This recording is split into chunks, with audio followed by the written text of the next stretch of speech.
chegamos ao último bloco do nosso programa sobre desenvolvimento sustentável e, como sempre, a gente quer chamar a atenção de vocês que o assunto não se esgota aqui, pelo contrário, a nossa ideia é motivar a sua busca por maiores conhecimentos, a sua vontade de conhecer mais, de tomar ciência desse assunto.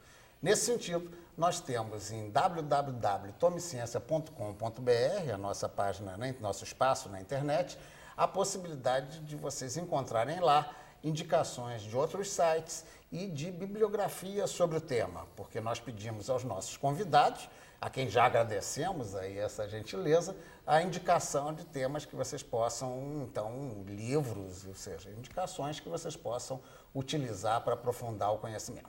Bem, e se você também tiver vontade de entrar em contato conosco, comentar o programa ou sugerir novos temas, utilize o e-mail ideias@tomeciencia.com.br. Bem, o último bloco a gente começa a querer apontar um sentido mais conclusivo. Eu começaria com o Vadir. O que você acha nesse campo, né, do desenvolvimento sustentável que precisa ser feito, ou que sugestões você tem nesse sentido?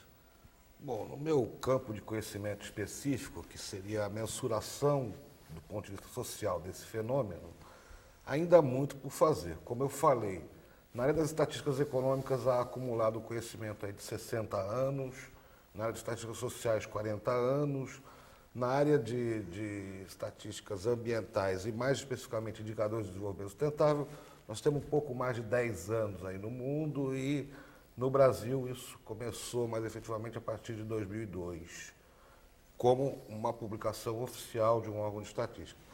Então, eu convido a todos que se interessem pelo tema, que ainda é uma praia aberta de estudo, existe uma gama muito grande de processos que precisam ser melhor conhecidos, melhor estudados, para a gente conseguir mensurar esses fenômenos de uma forma mais concreta e efetiva. Bem, eu vou pedir à professora Irene que também traga a sua contribuição nesse sentido. O que a senhora acha que falta no nosso país ou no mundo, né, pelo esse caráter internacional da sua presença multifacetada, né, de origem até?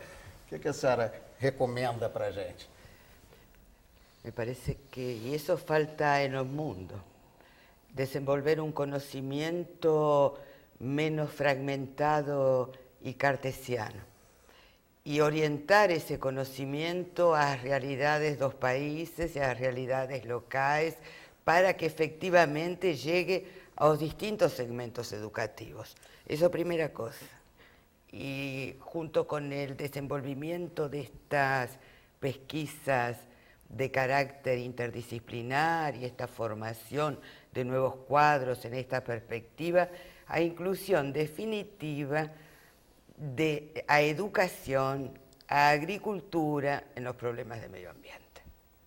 Es eso. Sim, e a senhora tem confiança e acha que é uma possibilidade realmente de nós avançarmos a essa possibilidade no sentido de um desenvolvimento realmente sustentável? O país tiene recursos humanos y naturales increíbles.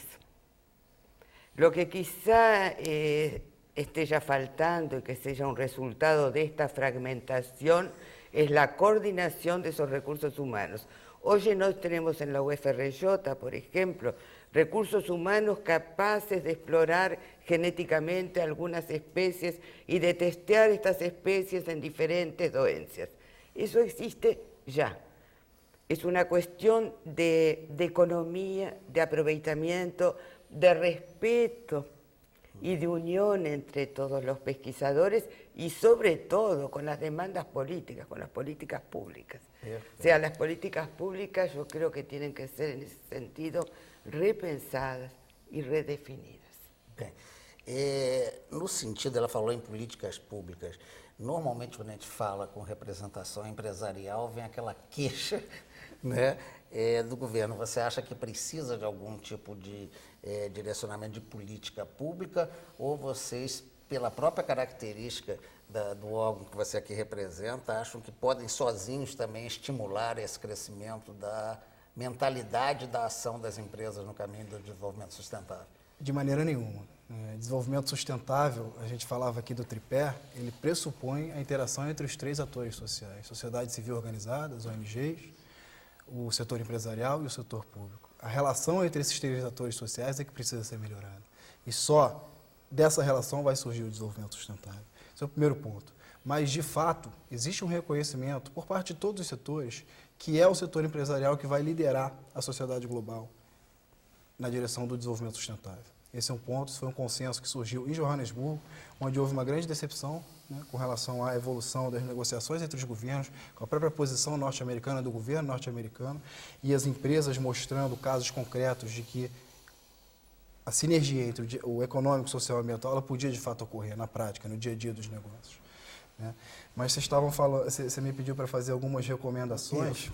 Eu acho que as empresas elas vão ser tão mais sustentáveis quanto mais a sociedade ou o indivíduo, na sua condição de agente econômico, agente consumidor, como investidor e como consumidor, na sua condição de cidadão, na sua condição de político, na sua condição de empresário, tiver consciência das suas atitudes, com relação aos seus, não só aos impactos econômicos, mas o social e o ambiental.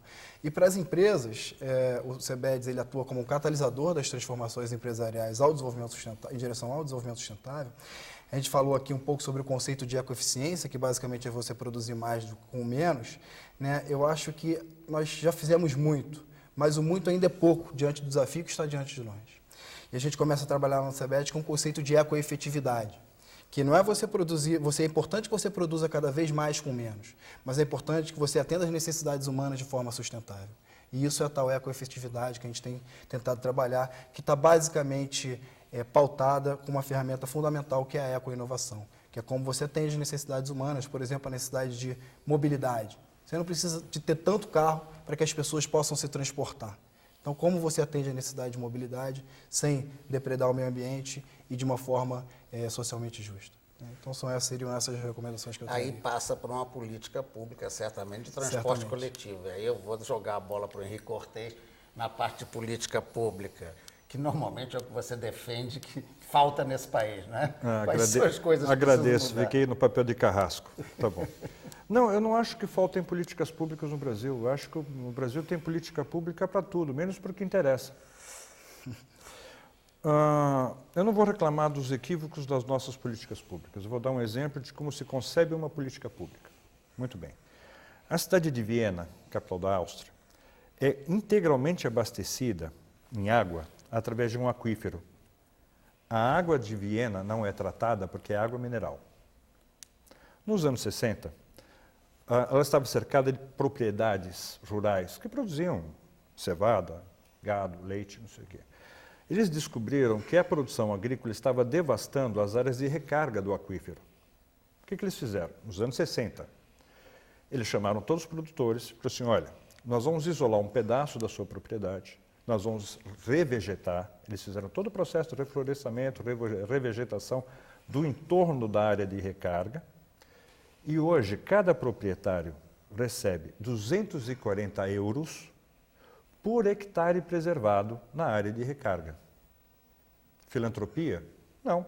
O que eles estão fazendo é garantindo que o aquífero continue tendo água por mais 1000 anos. É muito mais barato pagar para cada produtor 240 euros por hectare do que ter que fazer 1000 mágicas para poder fornecer água para a população de Viena. Isto é uma política pública. A gente precisa aprender a fazer esse tipo de coisa. Para entender política pública, tem que ter começo, meio, fim e tem que ser mensurável. Não é chute. Então, por isso que eu falo, nós temos para tudo, menos para o que interessa.